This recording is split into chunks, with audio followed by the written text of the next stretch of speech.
Hey everyone, Tom here, welcoming you back to another episode of Mortgage Tech Talks. Today, we do another market update. We talk about some interesting things happening in the space. First of all, we do a little bit of recap of what we're seeing already. It's only been a month, but we've already seen some very interesting moves in the AML space. We talked about that a little bit. I recap some of the conferences in the mortgage world over the past little bit and some of the big themes in terms of tech. Quick spoiler, yes, AI, as you could probably guess, but also with a unique spin on it. I'm not going to tell you right now. You got to listen to the episode, but I think it's a pretty cool spin. A lot of people should listen to if they're interested in AI. Finally, I talk a little bit about Scarlett, Axiom Innovations, and what they're up to over there. I think they're doing some really cool stuff and some really interesting tech. And I think for anybody who's interested in seeing that innovation, definitely want to check that out. Well, that's about it. We'll see you on the other side. Truth maybe is that every time you put a document in an email, that is the most vulnerable place.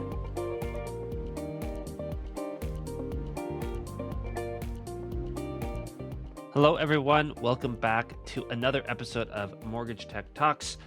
I'm your host, Tom. I'm doing another solo episode, a little bit of a market update, tell you a little bit about what's going on right now in the mortgage industry. Let's get right into it here. So, to start, I want to do a little bit of a recap on where we're kind of at with AML Solutions. So, about a month ago, obviously, they came out a little over a month ago now. Lots of uncertainty. Everyone kind of threw their solutions out there, their tech solutions out there. And if you haven't seen the AML Deep Dive podcast, go check it out. It's probably 3 or 4 episodes ago. It's a really in-depth one that goes through all the different platforms and what they do. So here we are a month later, and I just want to have a little bit of a commentary on what we're seeing in the market now that it's out there, it's in the wild. What are we actually seeing on the ground with brokers? And I have 2, maybe 3 stories I can share with you of kind of really interesting things happening. So first off, hearing from a brokerage, a pretty big brokerage that does pretty big volume, they're looking to actually switch platforms. So this is at the brokerage level. This isn't just some agent, but it's a brokerage probably doing well over $100 million worth of funding going from platform A to platform B. And the reason that they're doing it is because in platform B, the services associated with AML are completely free, whereas in platform A, the one they've been using for I think quite a few years now, I think it charges about $5 a file to do some of those AML things. So just to zoom all the way out, it's really interesting to see, first of all, that $5 worth of friction is enough for people to switch a whole platform. Now, probably there was other things going on there, but still that was maybe the straw that broke the camel's back. So maybe we'll see more of that in terms of, okay, there's, these different factors and different things at play with these different platforms in AML, which might kind of tip the scales for certain brokerages in decisions that they make. So that's on one side, on the brokerage side, but I also want to discuss on the tech platform side. So if I'm platform A and I have a brokerage that did $100 million, that's about annually, let's say.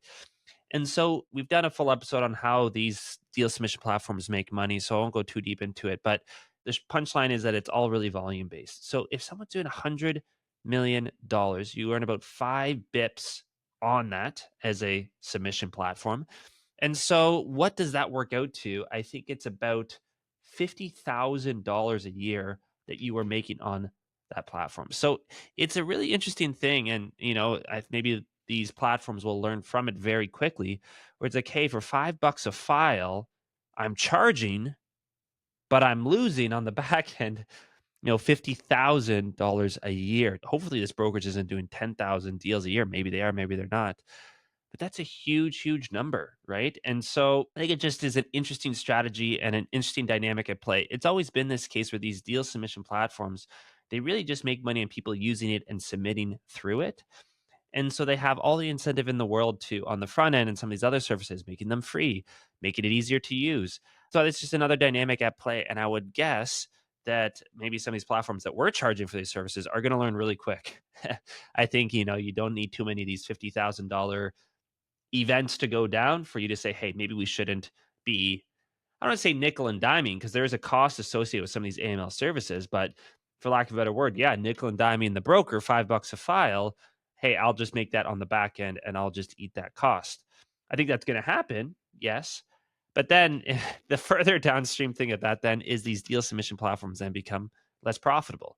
And so this goes back to, again, that regulation inflation concept I talked about a couple of weeks ago, and it's popping up in different places now. So again, the cost to do a file just went up, cost incurred by the agent, more stuff that they got to do per file, higher costs for the broker owner because again, they have to do more stuff in terms of compliance.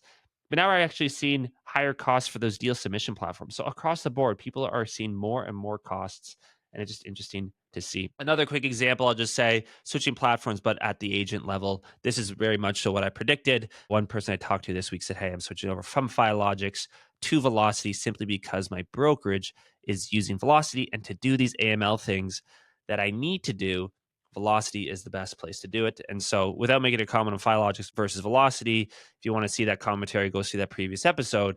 But it's just interesting to see that, for years and years, there's been a lot of pressure for people to make that switch, especially in the DLC group. But this is the one, again, that was the straw that broke the camel's back. So it's just interesting to see. And it's just creating kind of this turbulence in the space of deal submission platforms and their usage. And I think it's an interesting thing because really at the end of the day, what I think is going on for a lot of brokers and broker owners is it's just a lot of uncertainty. I think ultimately that's kind of what's driving some of these moves. I don't think the regulation is super clear. Even now, I don't think it's that clear. And so, for the absence of clarity, people are just trying to cling to something that seems certain at least, or at least hedge their bets by going to a platform that, their brokerage approves or yeah, is not going to incur so many costs along the way. And so it's kind of this another downstream effect of this uncertainty is that it's creating a lot of people to do these behaviors, just trying to find safe behaviors or behaviors that they can, hedge themselves against because no one really knows what's going on with this AML thing. And I think we're not going to find out for at least a couple months, if not years. We get a full picture, full, super clear picture of exactly what's involved in this. Switching gears a little bit, I want to talk about conferences. So there was two big conferences that I've been to in the past couple weeks. Of course, MPC.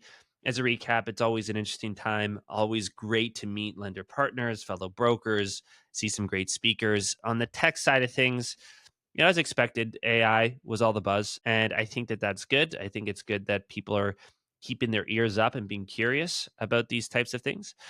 But again, not too many super practical tips beyond, ChatGPT text summary. So I think that just revalidates some of the points we've been making on this podcast to say, yes, this wave is coming. Yes, it's something everyone needs to be thinking about, but there's not really a very specific thing in the AI space that is, making, I guess, big waves, right? In terms of making people more productive at this point. I think it will. We just don't know that yet. So again, staying curious is good, but don't feel you need to jump on some tool or spend $1,000 to get something set up. I don't think we're quite there yet. Very much so what we saw on display at the conference there is exactly that sentiment. The other conference I went to recently, actually, this was just a couple days ago, was the CMBA, Canadian Mortgage Brokers Association for Ontario. For this one, kind of talk about fraud, actually. Fraud was really the main point. And it was interesting. It was also kind of AI related. I was actually one of the speakers, and a lot of people talked about kind of how AI is enabling some more of this fraud, specifically around deep fakes. Deep fakes, for those of you who might not know that term, it's basically when usually it's an AI can actually simulate somebody else. So if someone did a deep fake of me, it would be as if an AI came along and was able to actually recreate my voice, which is really interesting. We actually talked about in my presentation another deep fake where not only did it recreate someone's voice, but actually recreated them on video. And so that deep fake, quote unquote, could go on a Zoom call and actually interact with someone and defraud them out of a lot of money. So that's just kind of a cool thing, a new spin on on the buzzword of the it seems decade AI, maybe not decade, but past year or so. Being AI, it's just a new spin on it, fraud. And I think we knew that was coming, but it was very much so hammered home at this conference. And I think it was interesting. For my presentation, I basically said, hey, there was kind of three super good tips that I wanted people to walk away with. Now, that was a 30-minute presentation. I got about a minute here, so maybe I'll just leave you with the top tip. This one actually surprised me. I did a poll in the audience. I said, hey, who's actually doing this? And like two people put their hand up. And it's so easy. And you got to do it because, it just really is going to beef up your security. And what that is a password manager. So for most brokers and the people who didn't put their hand up, probably what we see a lot of is people just use the same password over and over and over again, whether they're logging into their bank, whether they're logging into some random app on their phone, or maybe they're just logging into, I don't know, Ticketmaster. They're always using the same email and password. What a password manager does actually allows you to still just use one password, but instead of putting it into the website, you actually put it into this password manager, and then it opens up basically like a keychain of all these unique passwords that you don't even have to memorize because it's just on this keychain that go into all these different websites. So it's a pretty straightforward thing. It's actually a web browser. We recommend either Zoho Vault or Bitwarden. You can look those two up, Zoho Vault, Bitwarden. And it just goes on your desktop, and actually you just log into that website that you're going into. You can click, it automatically recognizes that website, and it just loads up that key on the keychain for that specific website. So in terms of friction, it's very minimal, but in terms of security, it really, really, really beefs things up. And here's why. In that scenario where I said, hey, maybe you log into, I don't know, Ticketmaster. If Ticketmaster gets hacked, so then it gets your email and password in that combination. So you get, Tom Hall at bluemortgage.ca with the password QWERTY123. That then goes onto the dark web or wherever these things go. And fraudsters and hackers can actually buy that and see that combination of Tom Hall Bluer.ca and QWERTY123. And so then what they do is they take that combination and they try it in 100 or 1,000 different apps out there. And so if it's the exact same email and password combination that you had for Ticketmaster that you do for your bank, now someone actually just got the email and password for your bank.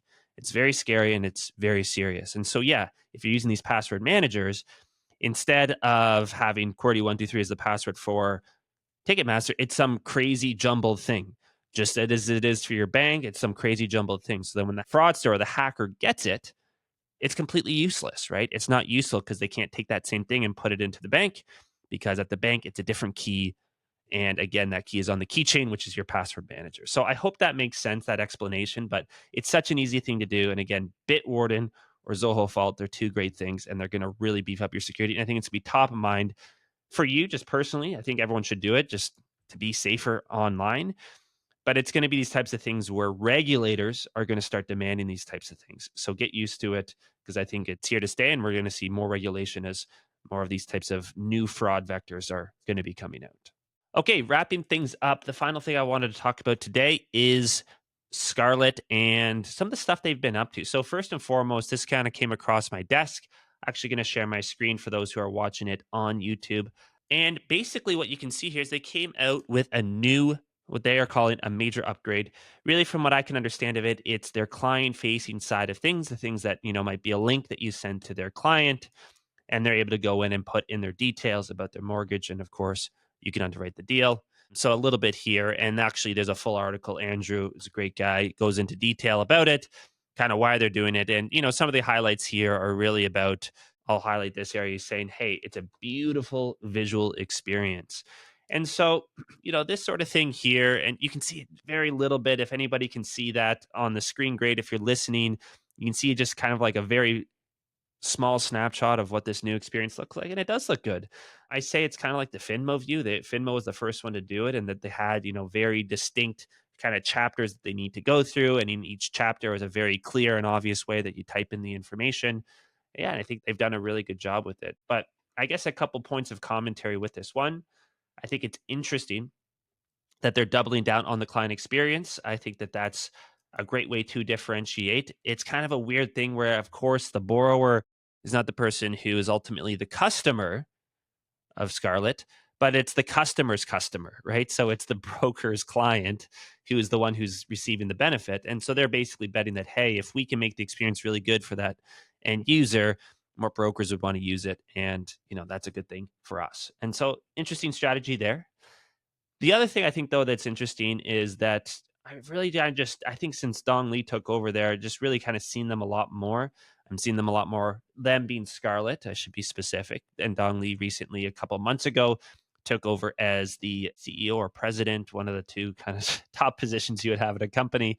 And actually, I'm going to have him on in a couple weeks, which will be a really fun conversation. But in any case, since he came in, really seen some great stuff. Of course, they come out with this new broker platform and all those AML regulations. They're doing some great stuff there. I'm seeing them in the news. You saw that article. and I'm seeing them at lots of conferences and industry events. So they're really kind of doubling down. I think it's great to see. Well done to the team over there, and hopefully it's paying off. And I think, again, kind of going back to some of the stuff we've talked about on previous episodes, Scarlett is very much an independent. Of course, they have special deals with certain brokerages, but they aren't owned by a brokerage, right? Scarlett is owned, well, I think I actually don't know the ownership, but I'm 95% sure it's not a brokerage. It's a pure tech play. It's a tech company that owns it and operates it. And it's interesting to see how them being an independent, they recognize, I think, some of this intensity that's picking up. They're seeing, like I talked about in the first story, how some of these people in the networks are gravitating towards their networks platform just for the security and hedging against maybe some AML risk. So they're recognizing these things that are happening. And because of it, they're trying to up their game. And so this, I guess you could say, tech war is starting to heat up, I think, a little bit more because of these new guidelines, because of the new things that are required of brokers. People are seeing in the tech space an opportunity. And if they're not seeing an opportunity themselves, they're seeing that their competitors are using it as an opportunity and that they need to respond to it. And so, yeah, I think it's good to see, independent versus brokerage. I think it's going to be a continual push and pull over the next many years. And I'm very curious to see where it all ends up. That about wraps it up for today. Thank you so much for listening to this. Again, today we talked about a little bit of AML and some of the fallout we're seeing, a couple wrap ups of a couple conferences we went to, especially around AI and fraud and what we're seeing. And then finally, some kind of really cool things Scarlett is up to. Thanks so much for watching and listening, and we'll see you next week.